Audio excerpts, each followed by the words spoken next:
Good morning. Welcome to week 2 of Strategic Management. We are covering 2 chapters this week, chapters 3 and chapters 4. Chapter 3, analyzing the strategic environment. So we're going to be taking a look at the environment, internal and external environment. There's a lot of learning outcomes this week. I just want to touch on a couple of them. First of all, explain why it's important to study the environment of the organization. We're going to undertake a pestle analysis. Now, I'm sure in your undergrad degree, you've talked about a SWOT analysis. I don't know if you've talked about a pestle analysis. It is something that I will often bring up when I'm teaching SWOT. But if you did not have a business class with me in undergrad, you might not be familiar with pestle. It's P-E-S-T-E-L. It's a SWOT analysis, but more elaborate. I think it's very intriguing, and I really look forward to this chapter so you can learn more about the environment, learn more about more in-depth SWOT analysis. We're also going to be talking about carry out a 5 forces analysis and develop a 4 links analysis. So we're really going to be analyzing. This week is all about analyzing. At least in chapter 3 it is. Another one, identify the key factors of success in an industry. So we're going to be focusing on, when we're talking about the environment, again, it's internal and external, but the industry that you're in, the environment of that, not just your organization, not the whole global environment, but the environment of the industry that you are in.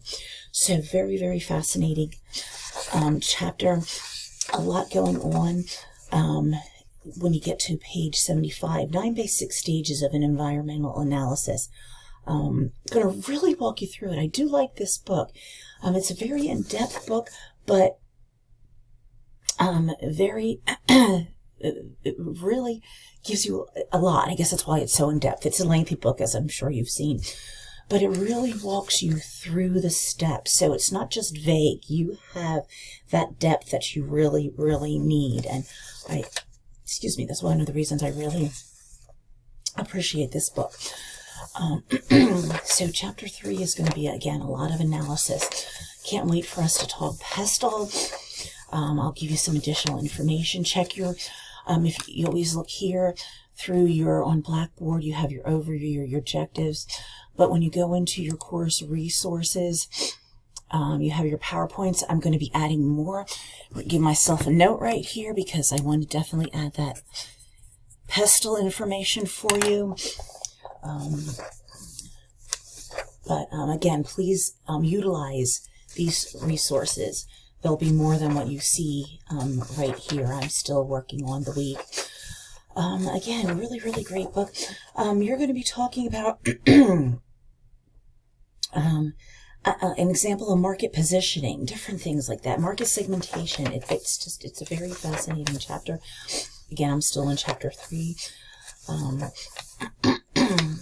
So please dig deep, get a lot out of it.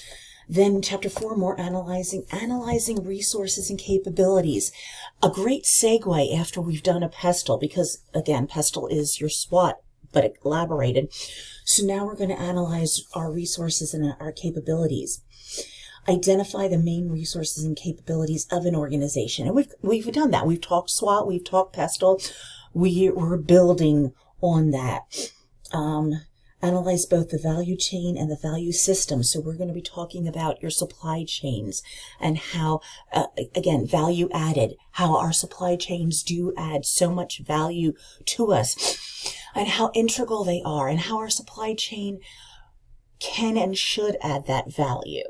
They're very important, and we need to make sure that they're adding that value and that they're a help, not a hindrance.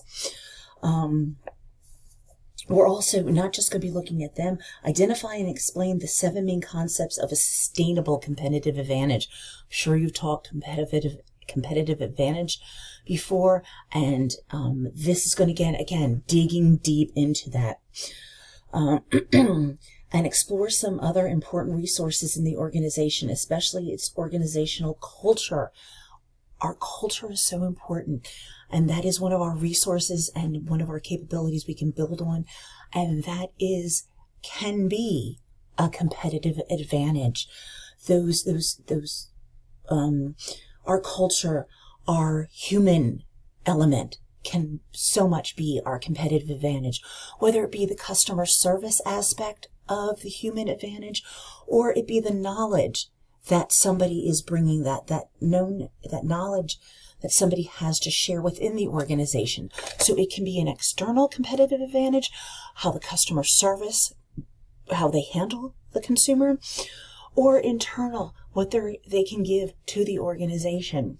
So again, awesome, wonderful, wonderful, wonderful 2 chapters you have here. Again, utilize them. Dig deep. I'm going the value chain again. I mentioned that. So very important. Competitive advantage. So very important. So really, again, I've said it. Dig deep into the chapters. Get the most you can out of them. Take advantage of the materials and resources. I'm going to be adding some more for you. They'll help you with the discussion boards, our conversation going back and forth into discussion boards, your assignments and everything. So I hope you have a fantastic week too. I think there's some awesome chapters. Please reach out if you have any questions or just want to chat about any particular topic. I'm always here for that. Thank you and have an awesome week too.